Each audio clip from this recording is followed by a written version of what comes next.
Hello people, I'm the Real Comic Book Gamer. Today I'm going to be talking about the Han Solo mini comic series that just wrapped up not too long ago because I really enjoyed the series and I thought more people should read 'cause I haven't heard a whole lot of people talking about it, and it's a really good story. And yeah, so let's get into it, but spoiler alert obviously, because I will be going through all 5 issues and talking about for the most part what happens. So yeah, let's talk about that. The story starts off with just Han in like a cantina being approached by some guys. They point some guns at him, they take him to a place, and they're like, hey, we just want to have a word with you, we're not here to rough you up or anything, we need to use your ship. And he's like, what? And then a hologram of Leia appears and she's like, hey, we need your ship. Han's like, no one's flying my ship, you know, just me and Chewie, that's it, no one's flying my ship. So he flies to the rebel base to talk to Leia in person. He's like, hey, no one's using my ship, it's all, you know, just me. So Leia takes him to talk to the head of intelligence over at the rebellion, and this guy talks to Han. He's like, yeah, I don't like him. And Leia's like, well, he's all we got, so we kind of got to deal with it. So Han asks, what do they need the ship for? Because they could get anyone, you know, for this. Like, what do they need his ship for? And they're like, well, we've got these informants that we've worked for years to get them spread out through the rebellion for a special mission. Recently, that mission was accomplished, but after that mission was accomplished, we got word that just systematically they've been getting killed. Just one by one by one, a lot of these informants have been dying. Now there's only 3 left. And then Han asks the question again. He's like, hey, you know, you could get anyone to pick it up. What do you need me for? And they're like, well, you see, there's this race called the Dragon Void, and it happens to have mandatory pit stops on the planets that all of these rebels are on. So you could do that without looking suspicious, but if we have anyone associated with the rebellion at all, it wouldn't look good. But you're a smuggler, it would make sense for you to be on this stuff, especially considering the fact that you consider yourself, like, you know, one of the best pilots in the galaxy. But yeah, Han's like, okay, yeah, I know what the Dragon Void is. Every single pilot who's worth their salt knows what the Dragon Void is, but, you know, it would bankrupt a hut just for the entrance fee. And the rebellion's like, yeah, we already paid your fee, we just need a pilot and the ship to register. And so then Han agrees to do it, because originally they didn't want him because they thought he's too reckless and didn't trust Han at all, but he's their only shot, and Leia does trust him, so Han goes on the race. I forgot to mention the fact that the reason they've been getting killed one by one is the fact that there is a mole somewhere in the rebellion. They don't know where, but they're saying, hey, if we send you there and everyone just ends up dead, then we've kind of narrowed down who the mole could be. So, you know, at least there's that. And I just think this is a really cool setup for a separate Star Wars story, you know, just something that happens in the Star Wars universe that's not like huge, like world-ending stuff. It's just like, okay, this is really interesting. It's something key to the rebel cause because they need these spies that have their information, and so Han is like the perfect pick to go and get them, and we get to see Han and Chewie go on an adventure, and I just think it's a really cool setup. I really enjoyed this story, and I really like the setup for it. Then we go to where all the racers meet each other right before the race starts. They're a colorful bunch of characters. There's like these Twi'lek co-pilots. There's this like pretty boy guy. And then there's to me the most interesting of the bunch, Luriano, who is this very like sort of Master Yoda-ish type lady. She's an interesting looking creature. I liked her design. I've never seen like an alien like that before in Star Wars, at least I don't think I had. But anyways, we learn later on that like part of her story is the fact that she's the last of her kind. That's it, and like they're big on racing, and she's it. There's no other type of her species, so that's like a big part of her story. Also, she's the best pilot in the galaxy, and everyone knows who she is, and she's like a legend in this race. So she is here to race for one last time because she's getting real old. This is her last race in the Dragon Void. So then we get to the beginning of the race. We see some cool maneuvers from Han and the Falcon. Like, he shuts off his engines in the middle of the race because he realizes that there are these probe mines that are going after everyone, but it's in like a graveyard of ships, and those probe mines aren't going after any of the dead ships. So he just turns off his engines, like, hey, you know, if my engine's shut off, they won't go after me. So they fly straight past him. It's cool just seeing Han do that stuff and being Han. And anyways, after that, we arrive at the first pit stop and see some interaction between the racers. Mainly Han getting mad at Delan, I don't know how to say his name, or Delan, or however you say his name, Vuk, I don't know. It's weird Star Wars names, okay? Give me a break, I'm sorry. Anyways, he's the pretty boy pilot I was talking about earlier, and he took a shot at Han when they were racing, which is against the rules in this race. You're not supposed to shoot each other at all. So Lou Riano is like, you know, you could get him disqualified if you wanted to, like, file a complaint. They would most definitely disqualify him for shooting at you, and Han's like, I don't have time for that. And so Lou Riano's like, yeah, you see, Han's a class act, and he's got, like, he knows the fact that this the race is pure. You need to, you need to get your act straight, dude. Is what she tells the pretty boy, Dylan Vuk, however you say his name.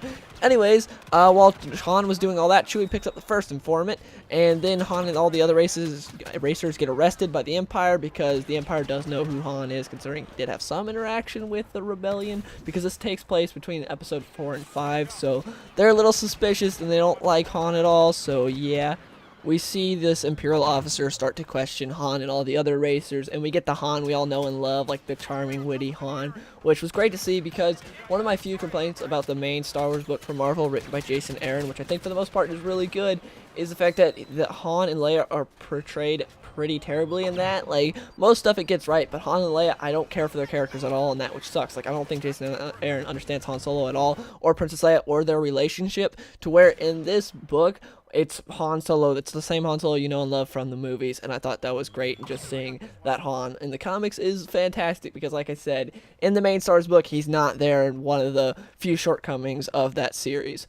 Then we see the organizers of the Dragon Void race show up, and they're like, hey, you should let go of our racers, because this sucks. Also, this specific part of the galaxy, it's really hard to get fuel, and if you capture our racers, that's going to piss off the people that provide the fuel, and they won't give you fuel, so you will be stuck here. And then the Empire's like, okay, we don't really want to deal with that, so we'll let you guys go. So they start racing the race for like 12 more hours until they hit the next pit stop. There, Han gets the next informant. That informant tells them that, hey, the rebellion took a calculated risk and put the last informant on the same planet with me, because they were all supposed to be on different planets, so that way, no collateral damage or anything happened with them, so that way if like one got killed, they couldn't just go and kill the other. But since the Empire attacked them on the last planet, the rebels were like, hey, maybe we should have all of them on the same planet, so they put the next two on the same planet. So they're there, they're waiting, and the race has started again. Han has to just sit there and wait, even though he wants to leave, because he wants to go with all the other racers, but all the other racers are like, what's that Solo guy doing? He's waiting for the last informant to get there. The last informant's coming with the Empire hot on their tail. They get inside the ship, and then at the end of that issue, which is the end of issue 4, we see that someone has been killed. Someone on Han's ship is dead, and he's like, ooh, the mole did it. But who is the mole? No one knows yet. Anyways, Han goes and he's able to catch up with the rest of the racers. Bad thing is, so is the Empire. They caught up with the rest of the racers. They're attacking them. Then out of nowhere, these weird creatures kind of start just like attacking the ships, like tentacles and stuff. And it's like, what's going on? Lou Riano tells Han that there are creatures that live in between the seams of space and time. We do not see them, and they do not see us unless you open a temporary window, which is what Lou Riano did. Now that the Empire is dealt with, Han tries to figure out who killed the informant on his ship. Han easily deduces who it is. I'm not going to get into that right now. I'll get into that at the end of the book, because we still got a few more pages to go. Anyways, they're approaching the finish line, and it's a race between Han and Lou Riano for first place. It's the finish line stores is like Stargate, so whoever wins gets to go through it. The rest of the people don't really get to go through it. They get to just like go home, and like they have to fly the rest of the way. So anyways, as they're racing, on this final stretch, it's just them two, because the other ones are a good bit behind. They got no chance of winning. Out of nowhere, the Empire comes back. They shoot Lou Riano's ship, and she immediately starts to slow down, and so Han is going to win. It's like, oh my gosh, Han Solo, the first human ever, is gonna win the Dragon Void race. Oh my gosh. And then he ends up swerving out of the way so Lou Riano can win, and she's like, yes, I get to go home now. She goes in the Stargate, and then it looks like everyone's going to die because the Empire's right there. But then out of nowhere, Lou Riano comes back with her people, and they take down the Empire while Han and the other pilots escape. Then during all that, we learn that that was actually Lou Riano's people. They live in between time and space, which is kind of a little weird, but if Lou Riano won this race, she was able to go home, so that's kind of the big thing with that. It's like, oh, happy ending. And at the very end, we get a good moment between Han and Leia, which I love seeing, especially because we haven't really seen much of Han and Leia. Like I said, in the main Star Wars series, Han and Leia's relationship is done very badly, but at the end, we got just a good classic moment from them twos that reminded me of the original trilogy, which I loved. But yeah, this story is more about the journey than the payoff, because the journey is very well done, but then the end is kind of stereotypical and not too great. Like, I'm not gonna say who the informant was because I don't want to spoil it in case you're interested when you want to read it for yourself. But I called it easily. It's not because, oh, I'm a great detective and I figured it out. No, it's just it was plain simple to see. It kind of reminded me of, like, Scooby-Doo, Where Are You? The first Scooby-Doo show, which I loved, but like how the mystery was always awful, but it wasn't. You didn't watch it for the mystery. It's for everything leading up, the interaction between the characters, the humor, stuff like that. That's how I describe this. Like, the ending's very stereotypical with Han. It's like, oh, he could win, but no, he's the good guy, so he's not gonna win. He's gonna let her win and be the gentleman and stuff. And it's like, okay, very stereotypical. But up until like that ending's kind of whatever, with like the so-called plot twist of, oh, this is the mole, isn't too great, and neither's the ending to where he's just like, oh, I'm gonna be a good guy and let her win.